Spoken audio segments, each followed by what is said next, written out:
am very, very happy to introduce Anthony Marter. He is a product owner, product manager extraordinaire. He is a true servant leader and very passionate about applying the Agile values to real-world situations. So we're all looking forward to this. Anthony, welcome and thank you.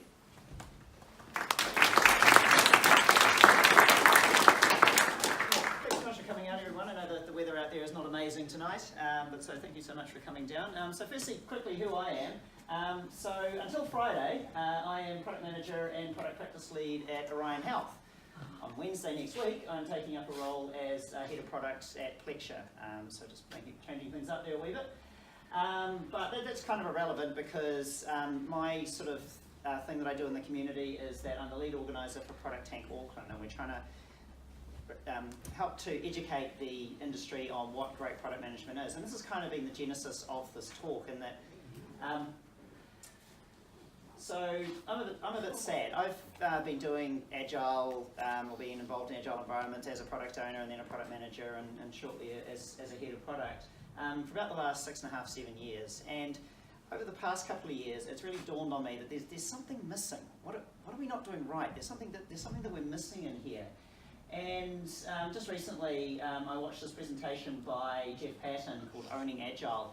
And there's a lovely quote in there saying, basically saying, you know, we hated waterfall, and now we hate Agile. Why is that? What are we doing wrong? Is it actually them, or maybe it's actually us?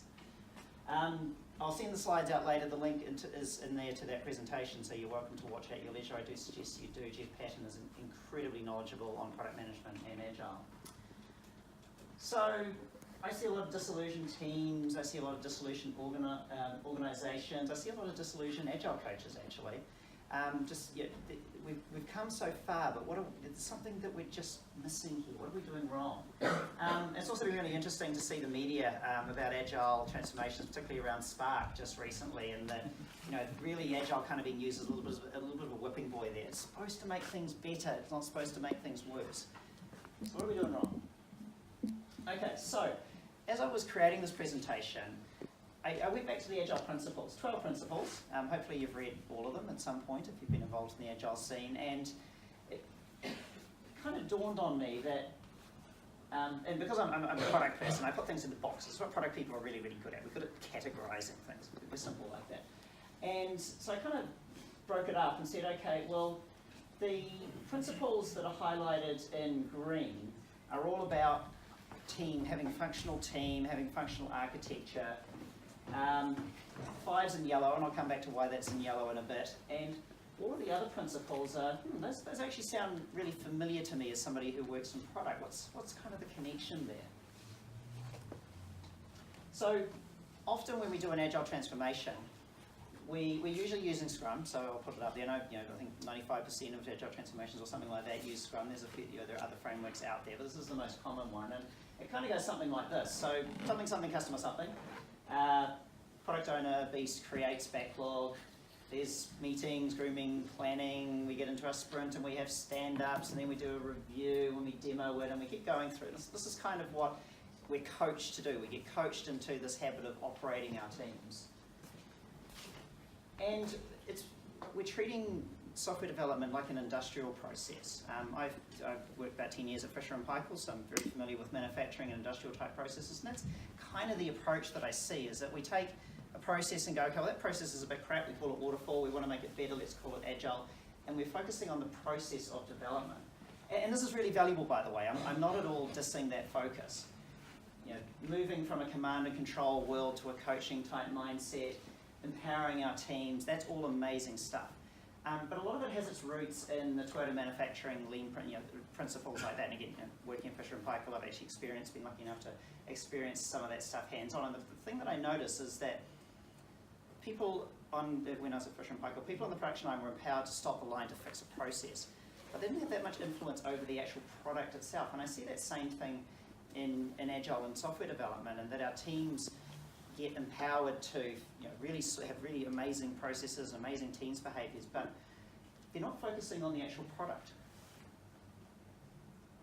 So what's our product? So how many of you have heard the term build the thing right versus build the right thing? Put up your hand if you've heard of that. Okay, most people have heard of it. In the product world, we're from the build the right thing world. Build the thing right is the development and quality and those kind of practices. And that's kind of because in Lean, there's sort of two kind of fundamental principles. One is remove the waste from the process. And the second one, and I've kind of added this one in myself, is don't build the things that we don't need. That's another way to reduce waste. I get a wee bit annoyed when I hear about agile transformations being focused on making the business go faster. What they're fast to me means don't build the things that you don't need, because that slows you down. But how do we know what the right thing is to build? How do we make that determination? So it's the product owner's job, right? The product owner is responsible for finding the right thing to build. And so this is straight from the Scrum Guide, what the description is of the product owner's role. And basically it amounts to blah, blah, blah, builds product backlog. Okay, what's a product backlog? So it's an ordered list of things, it's prioritized. Yep, cool, amazing. But what's in it? You know, all of this stuff, do we miss something here? We're focused on the existence of the backlog, but how much focus are we putting on what's actually in that backlog? And that's all about the discipline of product management that's filling it up. And you know, so here's what Agile says about product management. Scrum Guide says about the same amount. So it talks about the product owner, but it doesn't talk about the practice of product management. So are we starting to see a bit of a pattern forming here? So this is what product management isn't. For anybody familiar with the HIPPO, the highest paid person's opinion often comes to create this magical thing called a roadmap, and it's a set of features that we execute on, and we cut it up into little bits because we've gone from this world of under waterfall we decided we wanted to build this big thing and we thought that was bad. Let's chop it up into little bits and build some little things because that's better. Yes, it is definitely better. But we use this horrible term called potentially shippable increments. I don't like that potentially word at all, and I'll come back to why in a minute. And so usually what we end up seeing a pattern of is we aggregate all these potentially shippable increments and something that's actually shippable. We call that the MVP. We ship it to our customer, and our real customer, as opposed to the people that attended the sprint review. And then the real customer finds that actually it didn't really do what they want, and sadness results. And we're not in a particularly sustainable kind of mode there. So how can we do it better? Okay, so firstly, as I mentioned, I highlighted that principle 5. So build projects around motivated individuals, give them the environment support that they need and the trust to get them the job done. So in what I just described, we've told them exactly what they need to build, or rather a section of exactly what they needed to build. We just figured out how to chop it up into bits, and we just gave the team and said, okay, well, we're not going to ask you to build big things anymore. We're going to ask you to build small things in small increments, and that's going to be amazing. But our teams, they're not particularly motivated because they've just been told to build a small thing. And and the next sprint will build another small thing, and the next sprint will build another small thing. So what does modern product management look like? This is incredibly simplified, but this is how my world kind of looks. So we develop a theory about a future state. We do something that moves us towards that state, we measure the outcome of doing that, and then we do something else, and so on and so forth, and we go round and round and round that loop. So kind of what's the definition of a future state? Well, the hard part is figuring out what problems we want to solve for our customer, because in this future state, we haven't just shipped something, we've actually solved a problem for our customer. Customers are really, really, really good at telling you what they want, but they're not very good at telling you the problems that they need solving. And so that's a lot of the art of product management, is to dig into, find what those problems are, elicit those problems out. And I sort of put a bit of a note there, moving from a world of user stories to more jobs to be done. What job are we trying to do for our customer? Customers will most likely pay us, and keep paying us, if we actually create outcomes for them. If we just ship them stuff, maybe they'll get value from it, maybe they won't. What they're going to pay us for is that value over the long term. So what job or outcome is our customer hiring us to solve for them? And then do something. So now, instead of just giving a chopped up bit of something to our team, we're now asking them to solve a problem. So we've interviewed our customer, set of customers, we've identified a problem that's worth solving, we give it to our team. And my view, and it's kind of goes back to the fundamentals, I think, of what Agile was trying to achieve, is that the teams are going to be a lot more motivated if they're solving a problem rather than just shipping a thing. And so that they have a lot more freedom and experimentation and things like that. So that's going to be a lot more closer to that, the spirit of the Principle 5. then we've got to measure that, because we've got to determine whether or not we actually achieve values. So we've got an outcome in mind, we've got a problem that we're going to solve. Did we actually solve it? And we need to plan for that measurement up front. Most meaningful measurements are always the hardest ones to get, so you've got to plan for it. Speed of measurement matters. You can't just say I've got this really, really complex measurement to get, but if our team has moved on 5 sprints, the measurement becomes not very meaningful anymore. Because we're most likely to influence the things that we measure, not the things that we don't measure. So that's kind of covered off a bit of principle 5 there, but there were some other principles as well, and focusing on the ones that I've highlighted in yellow is about learning. So this cycle is all about learning, and so probably about 18 months or so ago now, at Product Tank Auckland, we hosted a guy from Air New Zealand, Clinton Cardozo, who's an amazing speaker, by the way. If you ever hear about him doing a presentation, go, because he's amazing. And he said this thing that has really, really resonated with me, in that we're not going to win by having a better product, by out-competing, by competing on price compared to our competition. We're going to win if we can learn faster than our competition. If we can learn and adapt and move forward faster than our competition, that's how we win. That's a philosophy there. So he's a sort of learning and development manager at Air New Zealand, and so that's his philosophy. He wants to make Air New Zealand a learning organisation, and that really resonated with me, because again, thinking about that loop is all about learning. And strangely enough, if you look at those principles which I've highlighted, 1, 2, 3 and 7, they're also all about learning as well.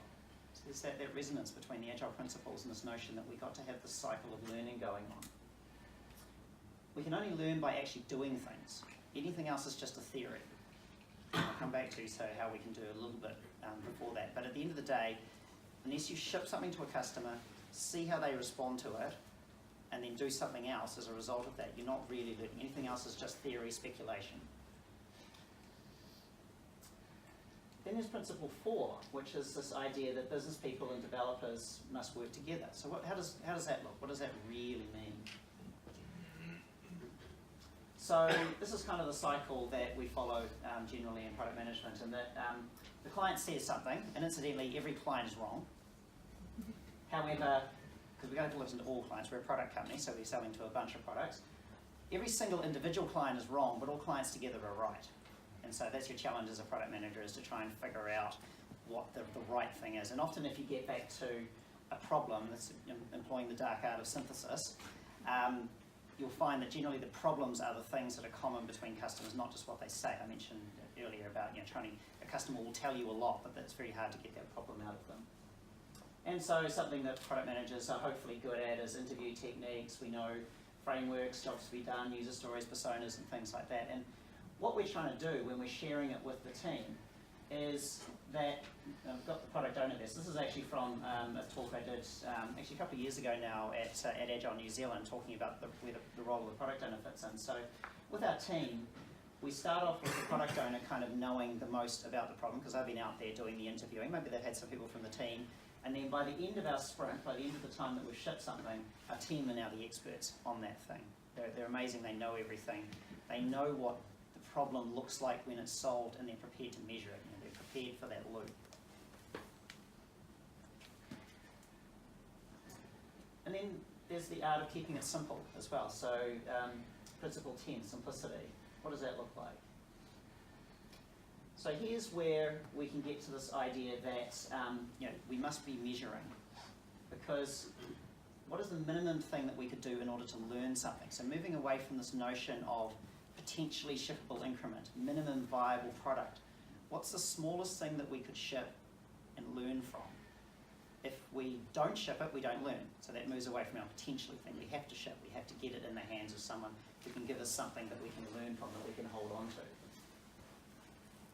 And often what I've observed with teams is that when I have been able to get them into this kind of mode, through determining what we could possibly learn, what possible outcomes are we looking for, their perspective on the problem and what they might do as a solution changes significantly, because we move out of this mode of just, let's just build something, into what outcome am I looking for? What does good actually look like? I'm really starting to get into the head of my users, of my customer, and the behaviour of the team really changes.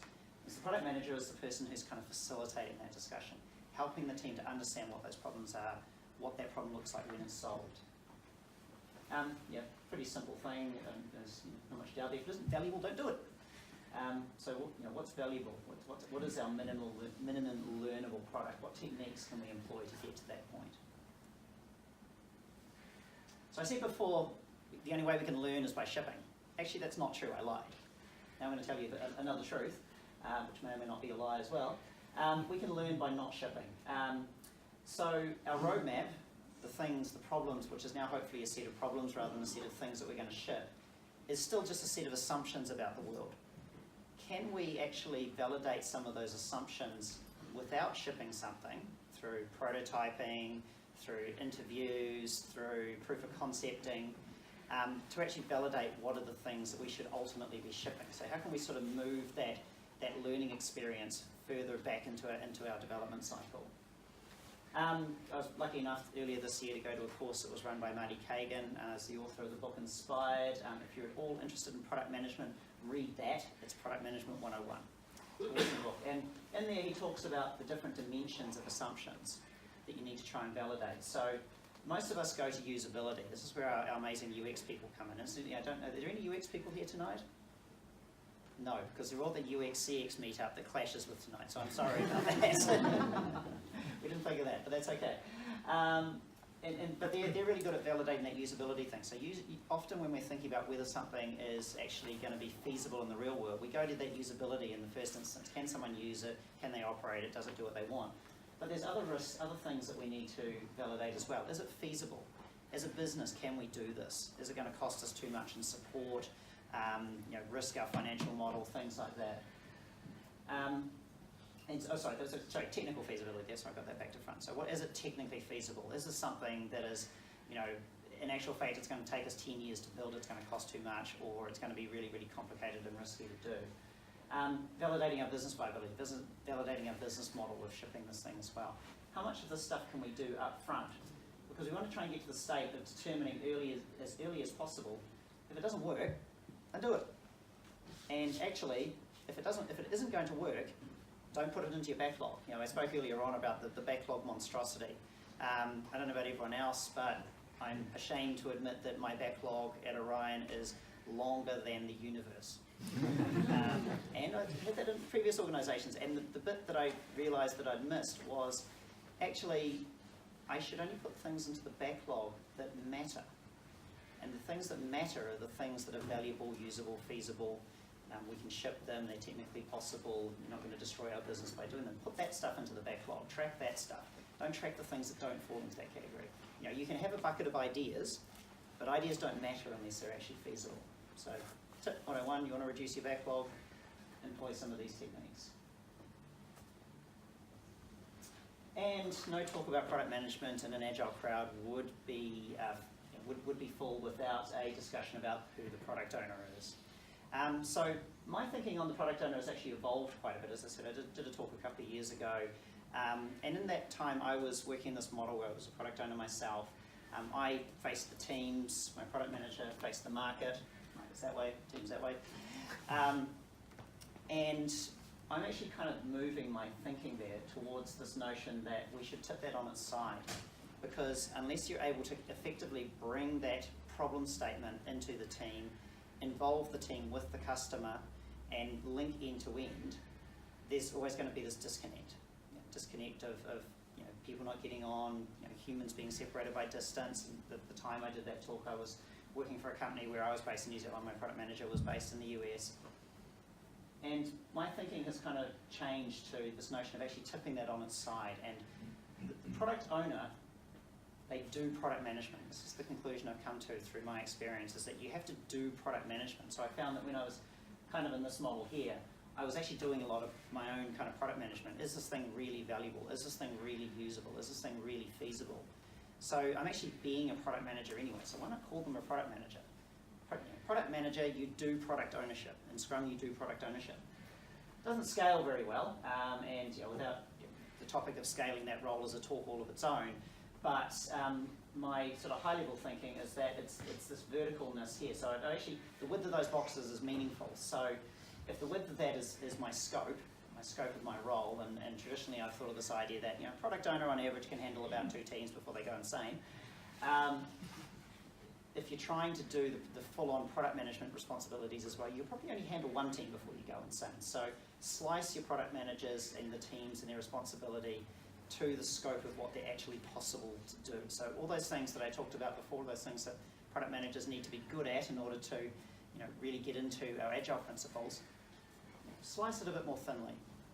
Slice those people, get them doing stuff that allows them to really, really focus. Because that role is really, really critical to the success of the overall practice and your product.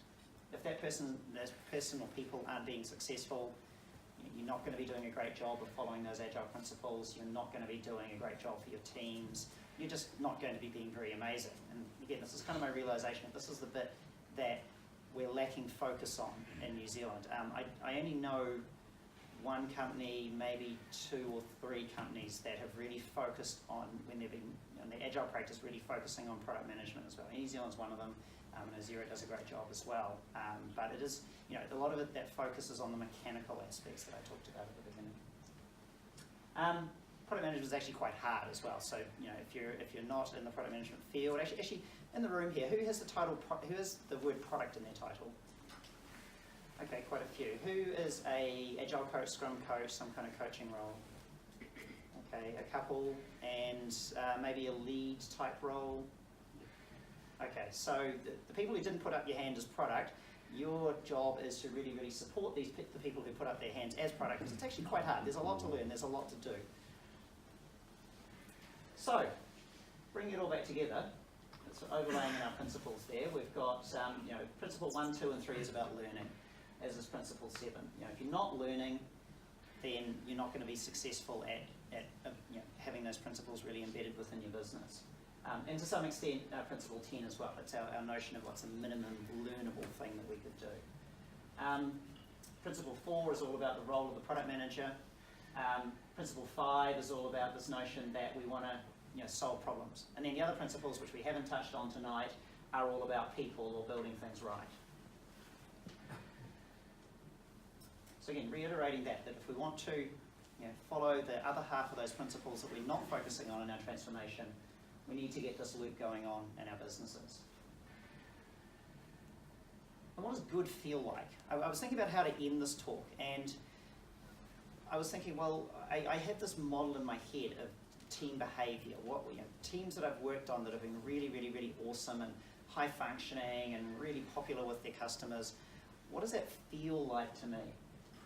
And this is kind of what it feels like. So the first thing is that the team has got an amazing understanding of the problem that they're trying to solve for the customer, not the feature that they're going to ship, the problem that they're trying to solve for their customer.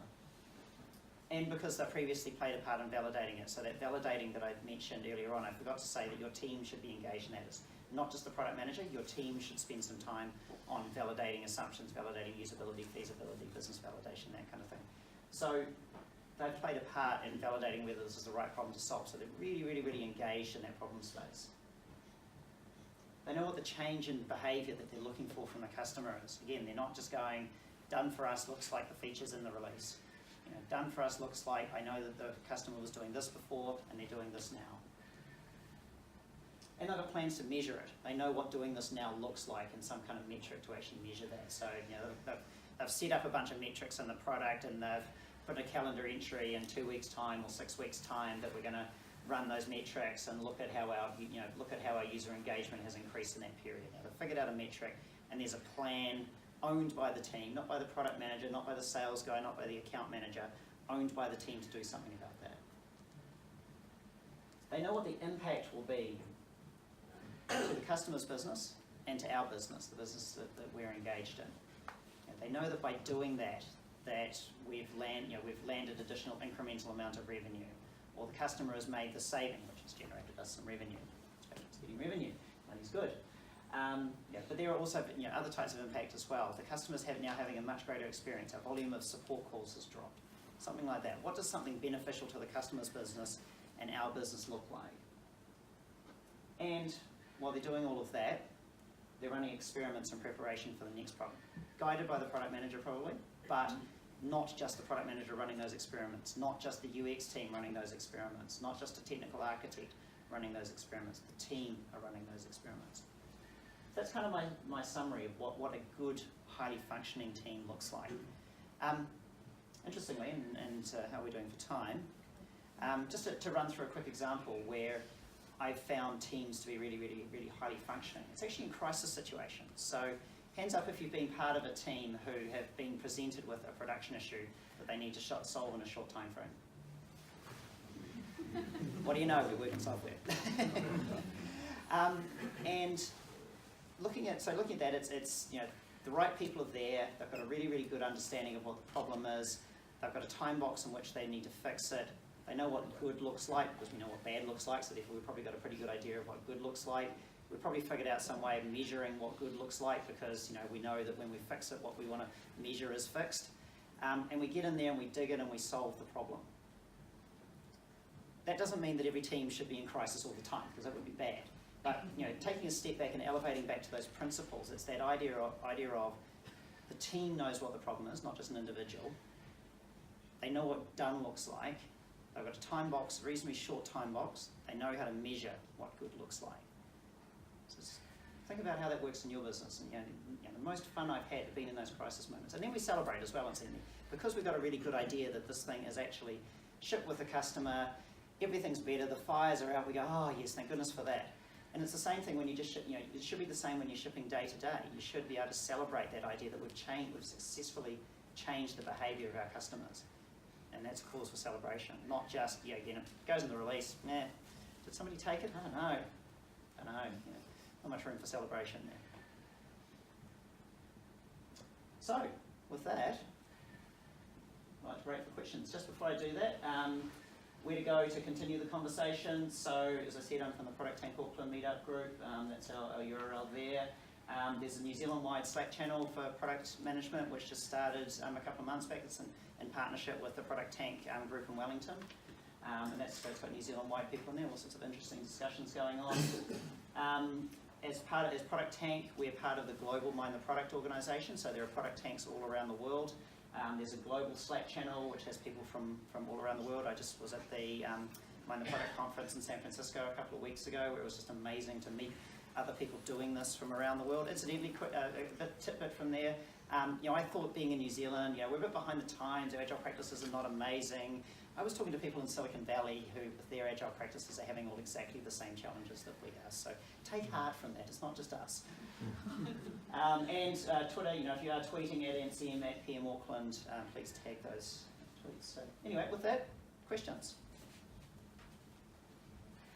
Margaret. I would like to ask, what was one point that you would say will solve the problems?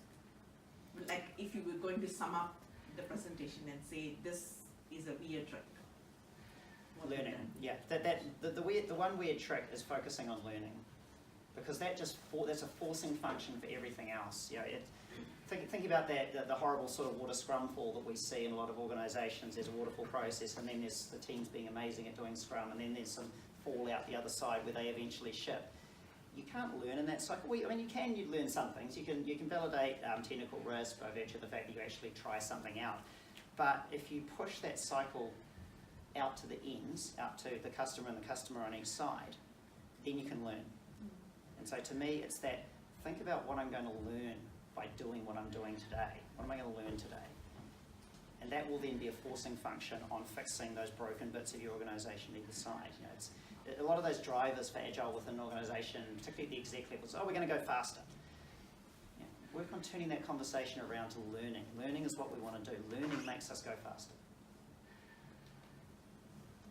Thank you.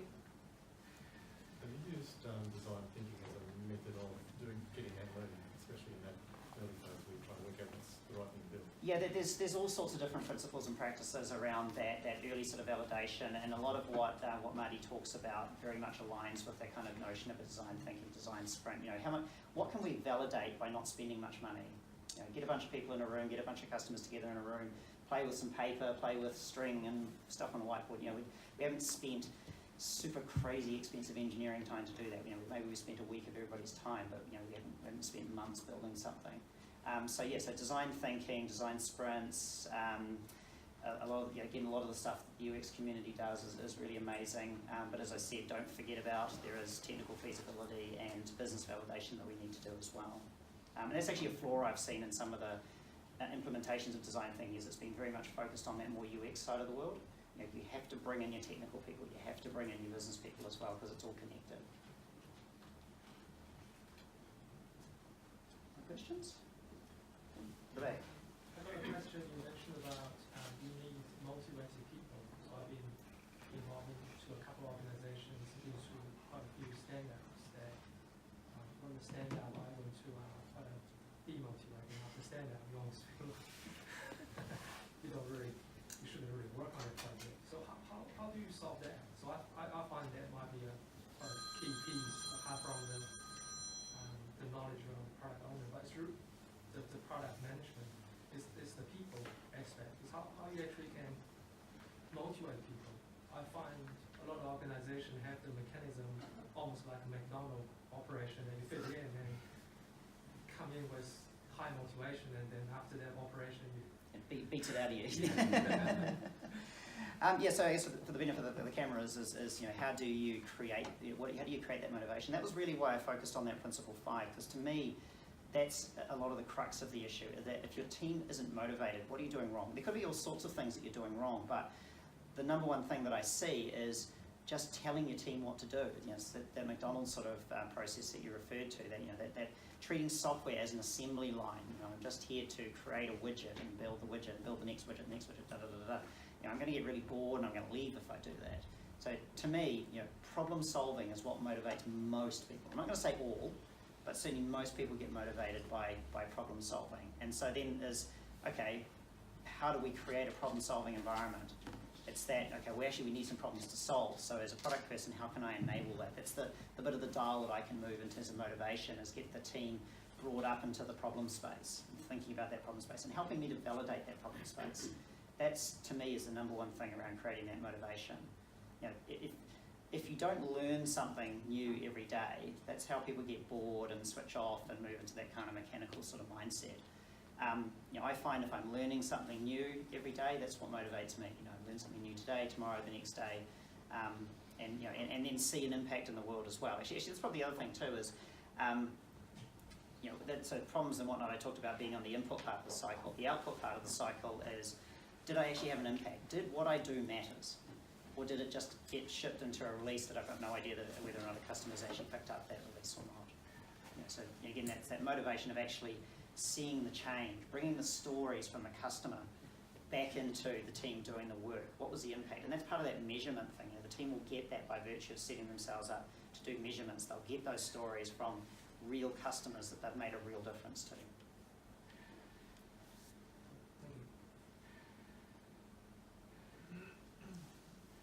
You talk about the product ownership and product management roles, and how does it feel like project manager or portfolio management? Some organizations have that kind of roles, and what would you spirit with some people become product owners or product management? How does it mix? The whole project management versus product management thing, again, that's probably a topic of our entire talk. So I'll try to think of the simplest, quickest way that I could describe that. I see project management in agile environments, I often see being used around managing some of the more mechanical aspects of delivering software. So managing a pen testing cycle, you know, managing an infrastructure deploy and things like that. That to me is where the traditional discipline of project management comes in. Another way to look at it is that, and it's interesting actually, I didn't realise until I went back to the Scrum Guide that the Scrum Guide does still reference projects, you know, the whole hashtag no projects sort of thing that's been around in the industry. So it was interesting to find that there. Is that actually if we think about, you know, these sort of very small iterations of learning and whatnot as, you know, as kind of what we used to think of as projects. Let's not call them projects because that's a really, really, really loaded term. But, you know, a project should be something that has an impact. You know, that's kind of where projects kind of came from, is that there was the idea that we would have an impact by doing it. You know, they might be really, really stupidly long and fail, but, you know, if they fail, we didn't have an impact. If they succeed, we did have an impact. And so to me, it's that transition from thinking about the mechanics of just delivering to actually thinking about the problems that we're solving and the impacts. And so that's kind of the transition. Personally, I've actually moved from a project management role into product ownership. So my career went sort of developer, project manager, product owner. And the reason for that was that the manager I was working for at the time said, hey Anthony, I see that you're really, really passionate about those impacts, about the product. You know, you should think about moving into a product owner type role. And to me, it's, you know, the bits of project management that I really enjoyed were the creating that impact, finding problems to solve, creating an impact. So, you know, same thing, different words, but hopefully done better. Hopefully. Thank you. Any other questions? I'm just going to make a comment about your last slide. It really resonated with me. The team, you know, knowing what the problem is and understanding it and all those sort of things. But when I get to the end of sprint, sometimes I say, who wants to demo this at the review? And if they're also looking away whistling, I know I haven't really brought them along on the journey. But if someone goes, oh yeah, I'll do it, and I just leave them to it, and they do a brilliant demo, then I know I've done that well. So I think I oscillate between both of those at the moment. Yeah, I definitely agree with that. It's something that actually scares the hell out of me is when the team gets to the end of the sprint and they still don't know, it's still not a sign that they understand the problem. Because if they didn't, the hell did they just build? What is that? What's it going to do? I've got no idea. It's something that, you know, was it a product team convened a little while ago, one of our smart young product managers, she said that development teams, they're full of really, really, really smart people. You know, everybody I've met in our industry is incredibly smart. If you don't tell them what problem is the right problem to solve, or you're not effective at communicating that, they'll figure out problems all by themselves and solve them.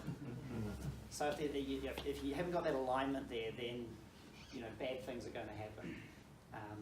Getting that alignment is just really, really, really powerful and harnesses that smartness, that determining what the problem is, and not just treating them as you know, keyboard monkeys.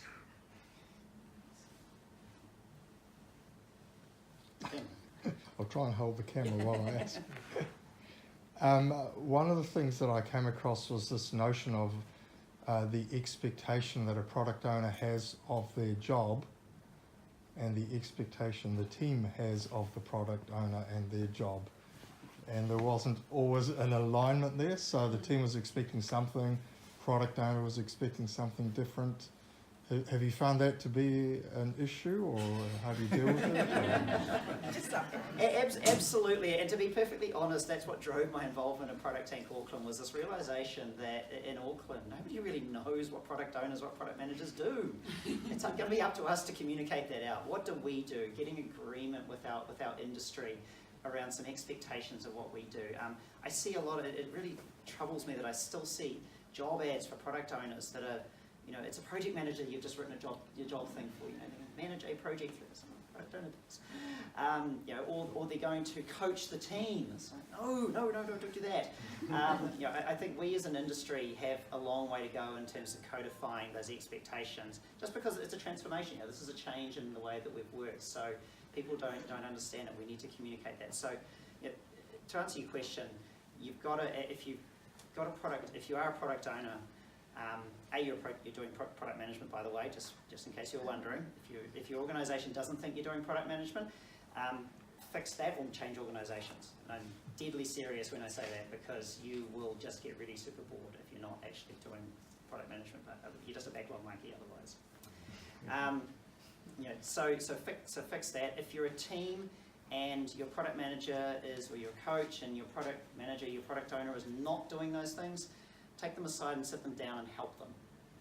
I've been fortunate to have worked with a lot of really amazing Agile coaches, Scrum coaches, delivery coaches over the years, and they've taught me a heap about what I'm supposed to be doing, because I don't really know.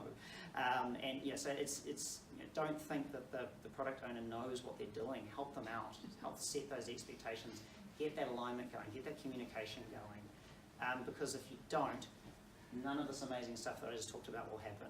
There's no common expectations. As I said, you'll have teams that will invent problems. You'll have product owners that get disappointed. It's like, why the hell are we not making a difference for the customer? And just general sadness and badness will result. Any more questions? Yeah, last one. Last one down the back.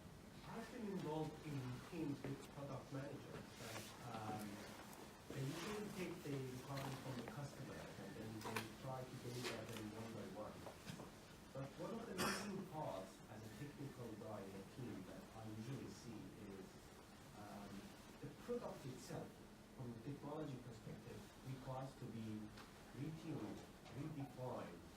without having any change on the outside, but the inside sort of thing. So we call it like sort of refactoring.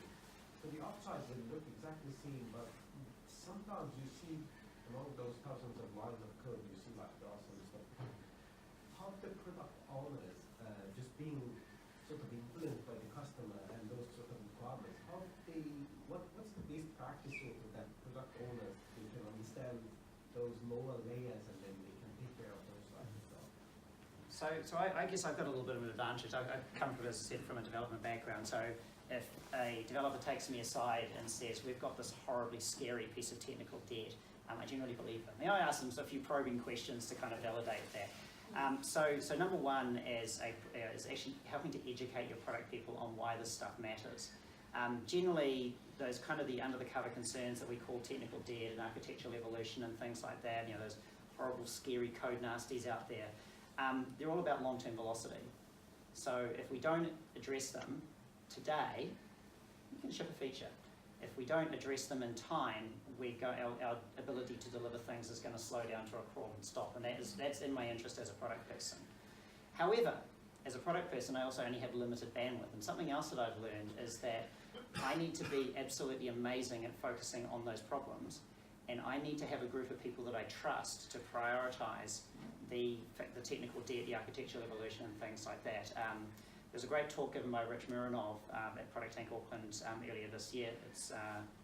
No, we don't have a recording of that, but we do have the slides, where he talks about this notion of carving up the allocation to your team. So 40% in the next quarter is going to be on these customer-facing features, the things that are going to earn us dollars in the door. 30% is going to be on technical debt and technical evolution, architectural evolution, and maybe the other 30% is going to be, it did sum to 100, yes, good. The other 30% is going to be on maintenance and resolving bugs and things like that, and the support people are going to be able to have their say on what the priority of those things are. As a product manager, I need to put my focus on that 40% because I've got a lot of work to do. I've got to get out there to a customer, I've got to figure out how to interview them, I've got to get some developers coming along with me to come in. I've got a lot to do, and one of my pieces of hard-won experience is to not try and prioritize everything myself. Get a development organisation, a support organisation that you trust, agree amongst each other what that allocation is, and then let them prioritise that stuff. Don't try and mix it all together because you will drive yourself mad and just run out of bandwidth.